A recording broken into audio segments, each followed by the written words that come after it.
Bismillah ar-Rahman ar-Rahim.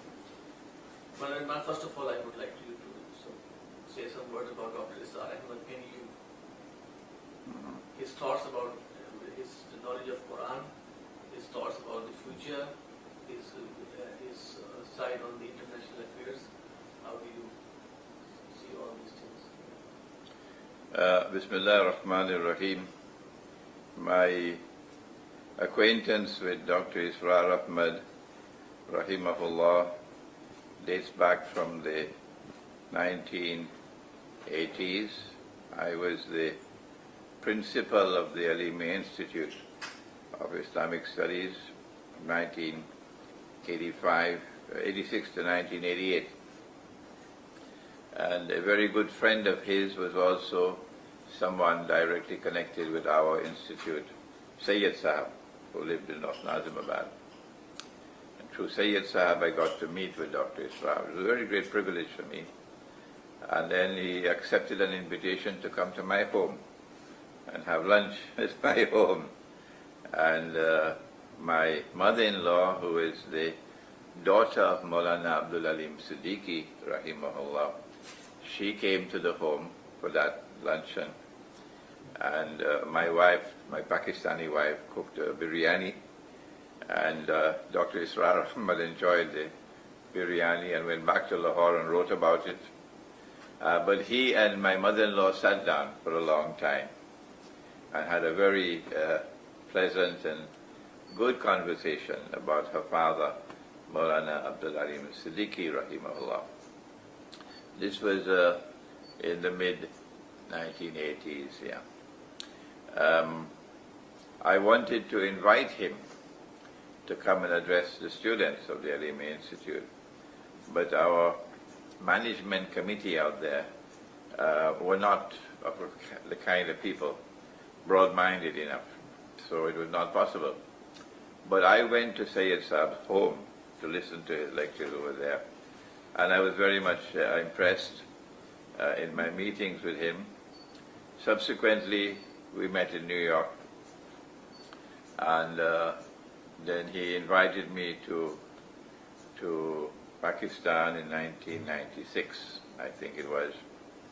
And in Rawalpindi, I then decided to become a Rafiq of the Tanzim. I found him to be someone with the right approach towards knowledge of Islam. The right approach being that we should not put the emphasis on law, nor should we put the emphasis on the hadith, but rather the emphasis should be on the Quran. This was precisely what my own teacher, Maulana Dr. Fadl Rahman Ansari, rahimahullah, insisted on. The priority goes to the Quran. And this is precisely what Dr. Israr Ahmad did, and that attracted me to him. Not only did he give priority to the Quran, but more than that, it was a lifelong devotion to the Quran, and may Allah reward him for his lifelong devotion to the Quran and to explaining the Quran and reviving interest and dedication to the Quran. I found him to be a man who made sacrifices in life. He was a medical doctor, and he gave up his career, his profession. I don't know any other Pakistani who would do that. To give up a medical career to become a scholar of Islam. I did the same thing myself. I was in the diplomatic service of Trinidad and Tobago, the Ministry of Foreign Affairs. And in 1985, I gave up that job and went back to Pakistan. And the Pakistani people told me, "You're a fool. Only a fool will give up a job in the diplomatic service to come to become a mullah." So Dr. Israr and myself were in the same boat, that we both gave up our careers to devote ourselves to the mission of Islam, and that attracted me to him. I also come from a tradition of people who travel constantly in Tabligh, in preaching Islam. Maulana Abdul Alim Siddiqui rahimahullah spent 40 years of his life traveling all over. He began when there was no air travel. No, he went by boat and by horse cars and so on, traveling. And then his disciple and successor and my teacher, Maulana Fadlur Rahman Ansari, rahimahullah, followed in his footsteps and traveled right around the world 5 times. From Karachi, he would travel west, and a few months later he returned come from the east. Yes. And Dr. Israr Ahmad followed in that noble tradition of traveling around the world, preaching Islam, up to a very old age, with great physical distress sometimes because of his knees. And it was wonderful to see someone be prepared to travel. Is not easy. You have to make sacrifice when you travel, yes. The comfort of your home is gone. And he never traveled with his wife. No, traveled alone.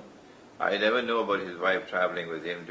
When your wife travels with you, then you have some comfort. No? But I'm not aware of his wife traveling with him, for example, to the United States and so on.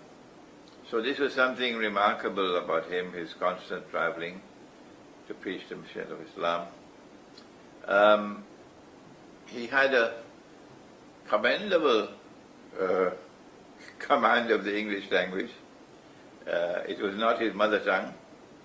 His mother tongue was Urdu.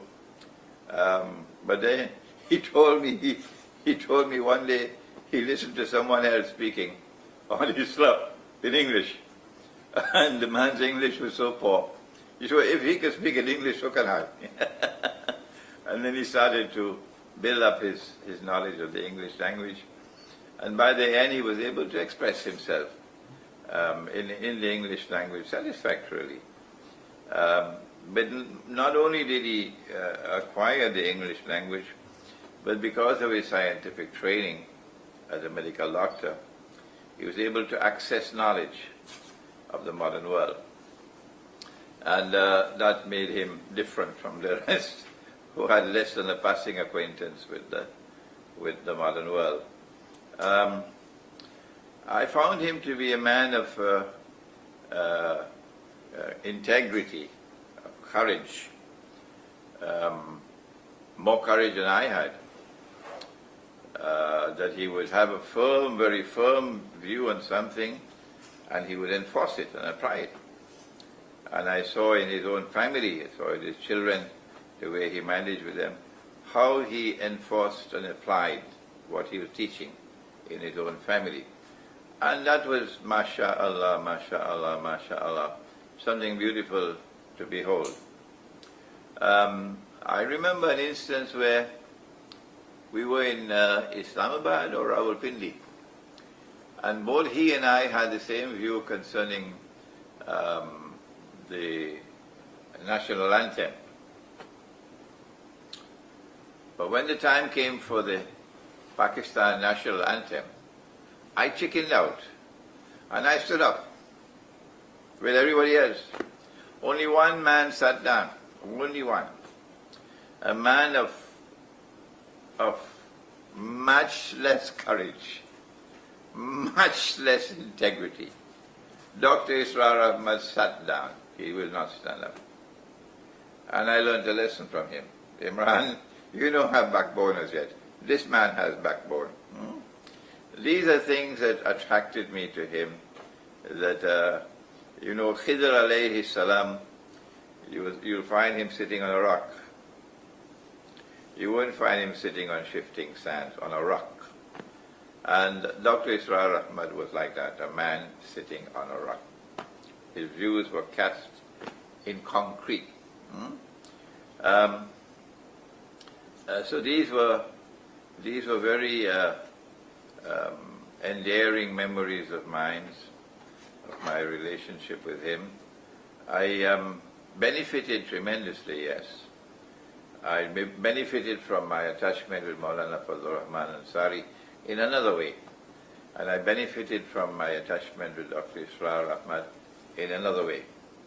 The most important thing I got from Dr. Israr Ahmad and from those around him was what he got from Maulana Abdul Alam Maududi, rahimahullah. And that is the concept of Iqamatul Deen, the importance of the establishment of the Jama'ah, the appointment of the Amir, the relationship of as-sam'u wa ta'atu, the enforcement of the Sharia. This I was not aware of. I had no practical guide in this, because the other Islam to which I had been introduced was the one which was directed towards the heart of the individual, to restore faith, to restore the Islamic personality of the individual. And of course that is of supreme importance. You cannot establish the deen unless you restore the faith of the individual. So this by itself was not enough. When this combined with that, that made it a complete whole. And it was something beautiful to behold. I have to congratulate him again and again and again and again for creating the Tanzim Islami. It was a beautiful Jama'ah, a beautiful Rufaka, lovely discipline in that Jama'ah, and I only benefited. And I have with me golden memories of the time that I spent with the Tanzim Islami. Seldom will you find today in the world an Islamic movement built so beautifully, with such discipline in it, such an emphasis on knowledge, on thinking and so on, as you would find in the Tanzim Islami. And finally, I was surprised and delighted to see that the Tanzim Islami was not involved in electoral politics. I was surprised and I was delighted, because that's also my position, where we differ with Maulana Abul Ala Maududi, that we are involved in politics. Yes, we are, but not in electoral politics. And up to this day, the Tanzim has held on to that position of theirs, that members of the Tanzim do not vote in elections and are not in part of electoral politics. So this is the brief introduction to my relationship with Dr. Israr. Now coming to the point about the Dajjal.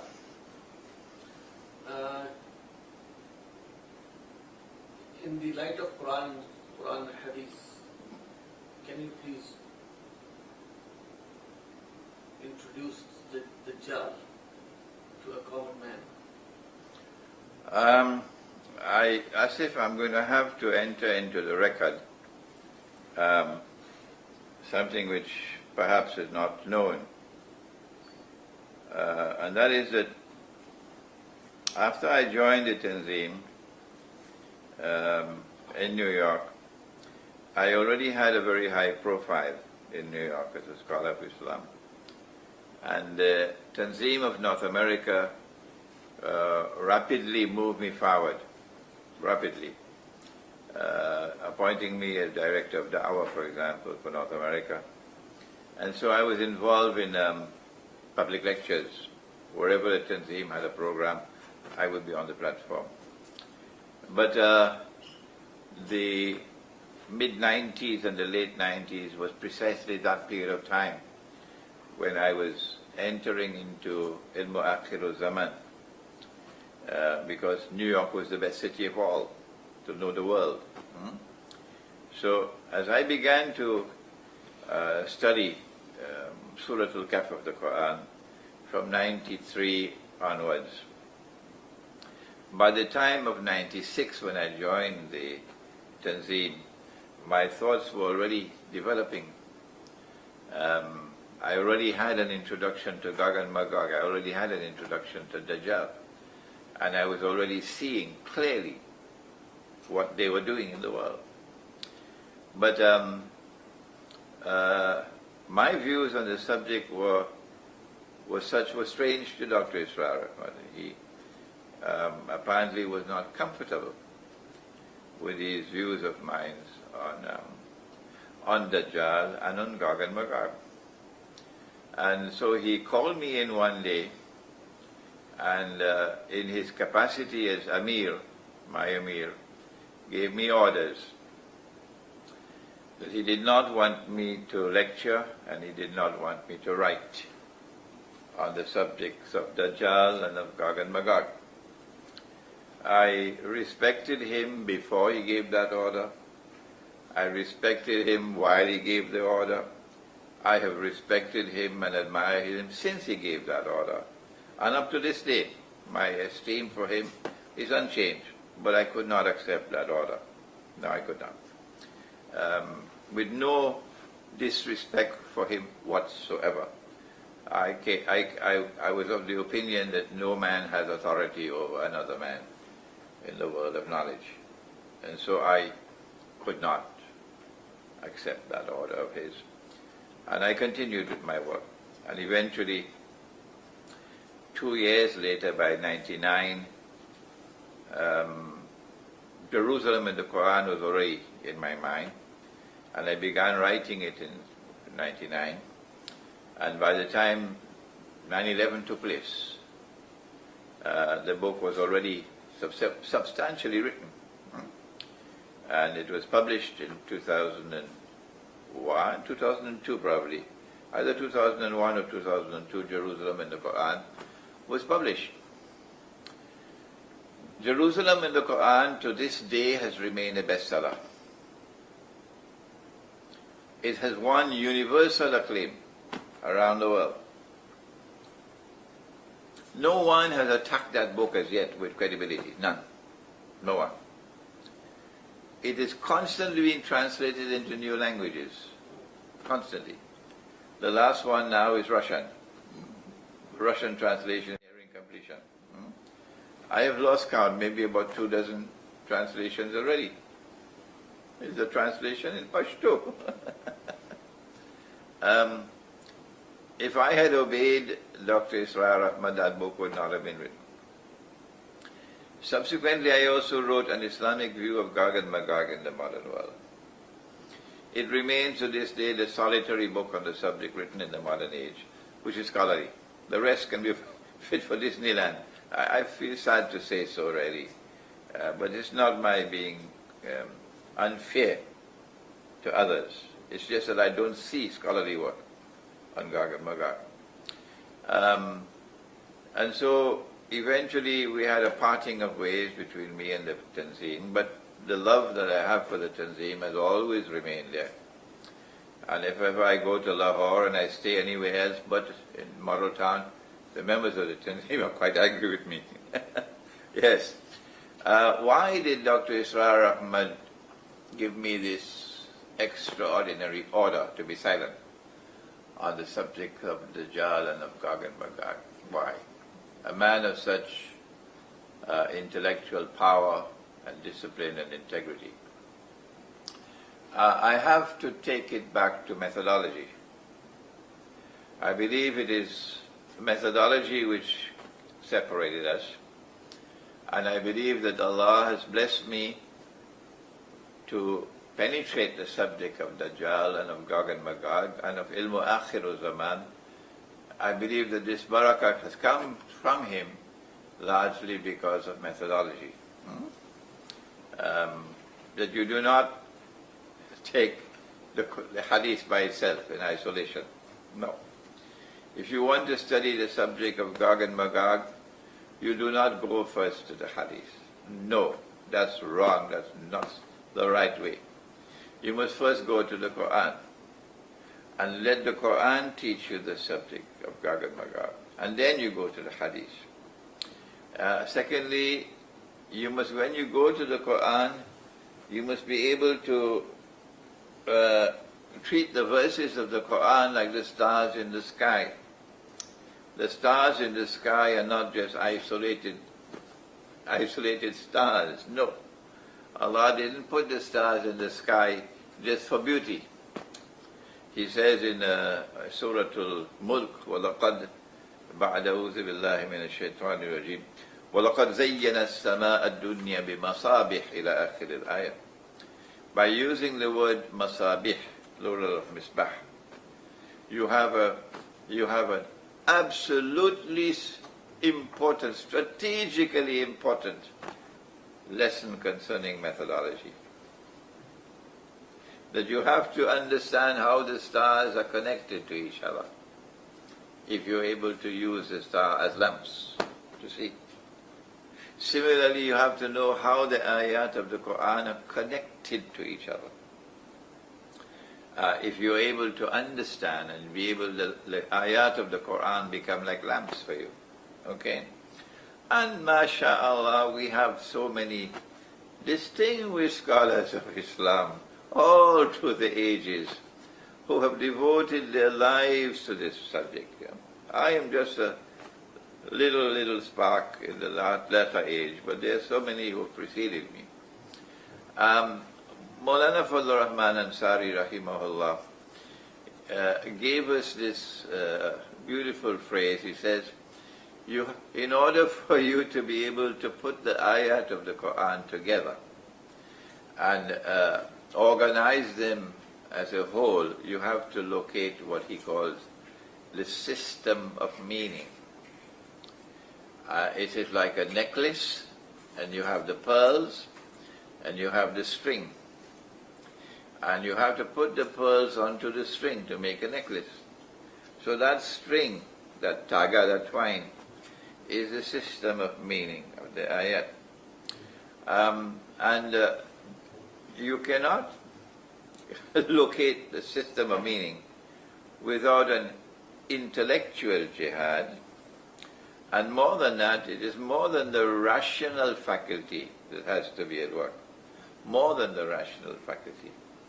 It has to be both the head and the heart. It has to be external knowledge and internal insight, or basira. When these two combine together in the study of the Quran, you're able to locate that system of meaning. And then you'll be able to read the Quran correctly. So when you do that for Gog and Magog, then you will be able to go now to the hadith. And if a hadith is in harmony with the Quran, you accept it and put it on the necklace, and your database is expanding.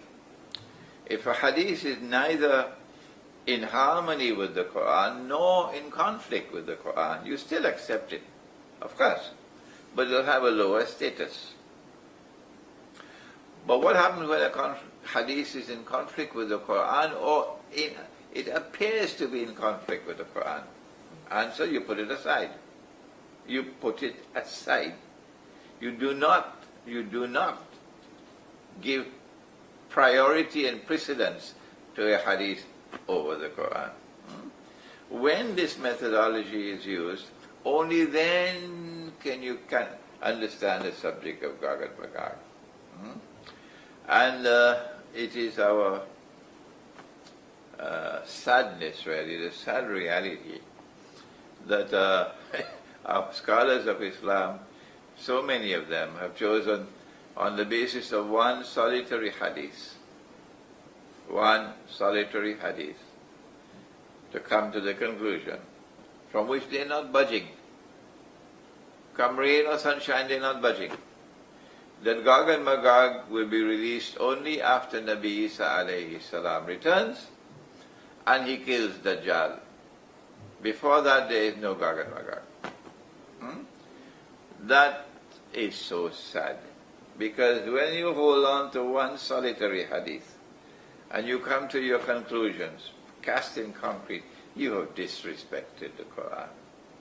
And I hope and pray that these words of mine might wake up those who listen to me. Similarly with Dajjal. The fact that Dajjal is not to be found, no mention of Dajjal by name in the Quran, no mention by him, is important. It is important. But the Quran says that it is tibyanan likulli shay. It explains all things, so it must explain Dajjal. If it explains all things, And if Dajjal is the greatest fitna that mankind will experience from the time of Adam alayhi salam to the last day, would the Quran not address the subject of Dajjal? Good.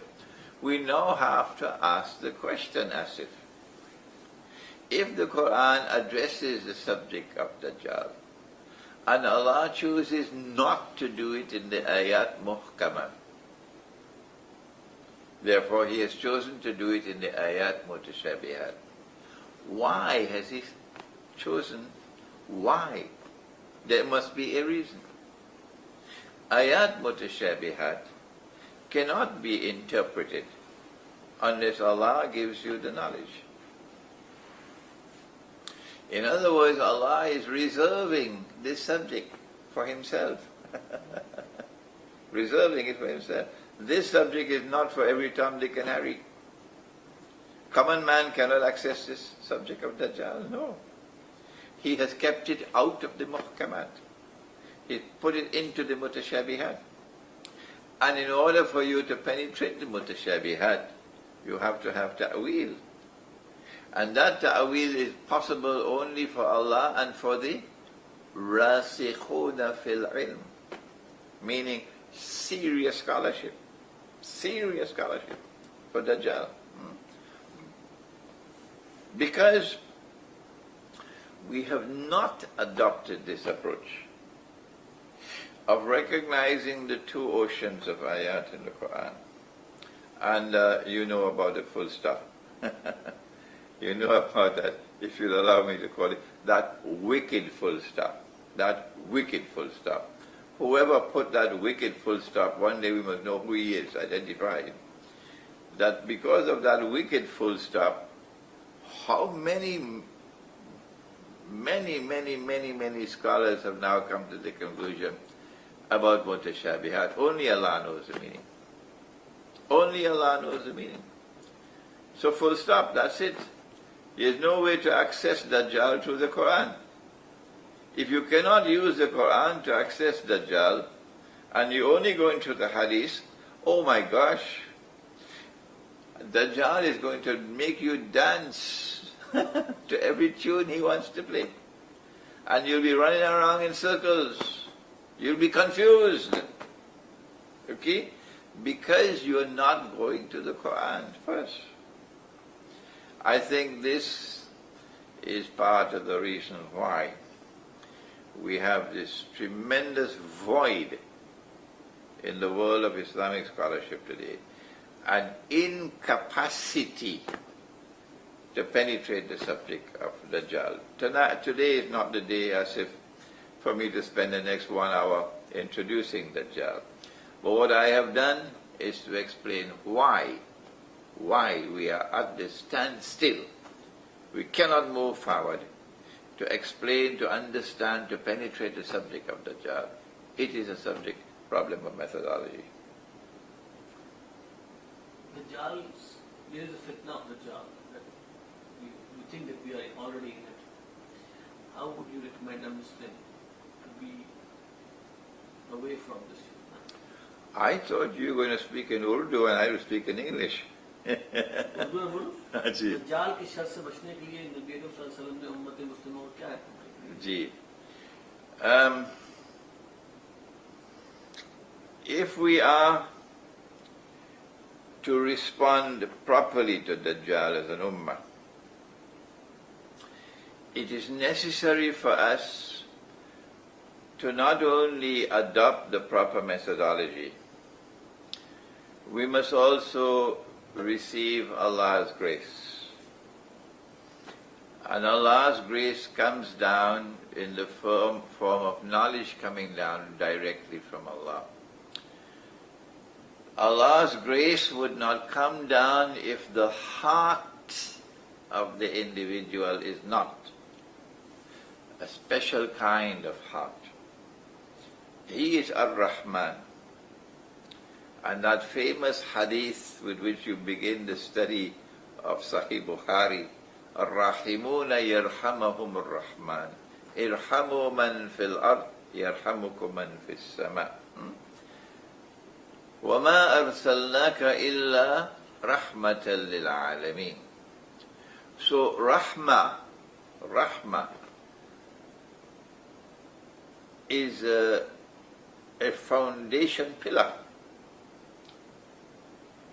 and you cannot access knowledge from Allah unless you are yourself built on the foundation of rahmah. And this gives us now the model of scholarship for this age, through which this ummah can address the subject of Dajjal. The model of scholarship of this age is not the Darul Uloom. No, it's not the Darul Uloom. It's a different epistemology in which knowledge must come directly from Allah. And who is that individual who personifies the model of scholarship in Akhirul Zaman? He's there in Surah Al-Kahf. He's Khidr alayhi salam. Khidr alayhi salam. And Islamic scholarship in India and Pakistan is more advanced than the rest of the world. Because Iqbal recognized as plain as the sunshine, that's how Iqbal recognized that model of a scholarship. I don't know much Urdu, and I do not know much of these verses, but this one I memorized because your father helped me. हजारों साल नरगिस अपनी बेनूरी पे रोती है, बड़ी मुश्किल से होता है चमन में दीदावर पैदा. Who is Didawar? Didawar is the Khidr. Khidr alayhi salam, that's a Didawar. Khidr.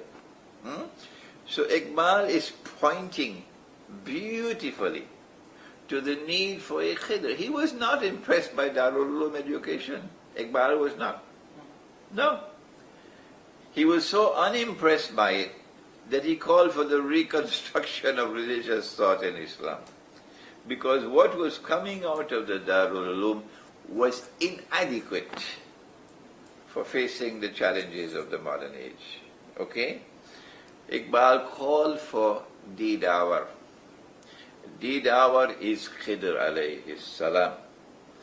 If we are to get out of the mess in which we are today, if we are to have a tomorrow in which the world of Islamic scholarship will now function credibly, using the Quran to understand the reality of the world today and respond to it appropriately, it will be on the basis of following in the what you call Naqsh-e-Qadam, the footprints of Khidr alayhi salam.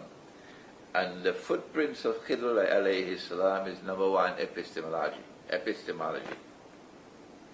The knowledge does not come only from external forces. There's that knowledge which is externally acquired, and there's that knowledge which is internally received. And these two are like two oceans of knowledge. And you'll find the most learned where? Majma' al-Bahrain. Majma' al-Bahrain, where the two oceans meet. Khidr alayhi salam is آتَيْنَاهُ رَحْمَةً مِنْ عِنْدِنَا. So he's built on the foundation of rahmah. If we are to follow in the footsteps of Khidr, we also must be built on the foundations of rahmah. Rahmah, yes. You don't suspect other people. No. You put a good meaning to things. Always accept them to be good until you have evidence to the contrary. Do not be suspicious of people. آتَيْنَاهُ رَحْمَةً مِنْ عِنْدِنَا. That's rahmah. That's a heart built on rahmah. A heart which is forgiving and merciful. And then you qualify وَعَلَّمْنَاهُ مِنْ لَدُنَّا عِلْمًا. This is a brief answer to you. This is how we should prepare ourselves to respond to Dajjal in terms of scholarship.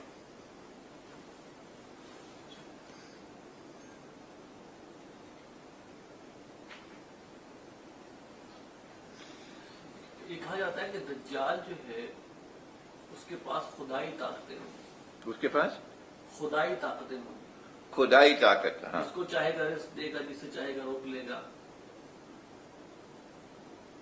जब ऐसी ताकतें उसके पास होंगी तो लोग कैसे उसको पहचान सकेंगे? लोग तो खुदा समझेंगे उसको। वो तो हो गया।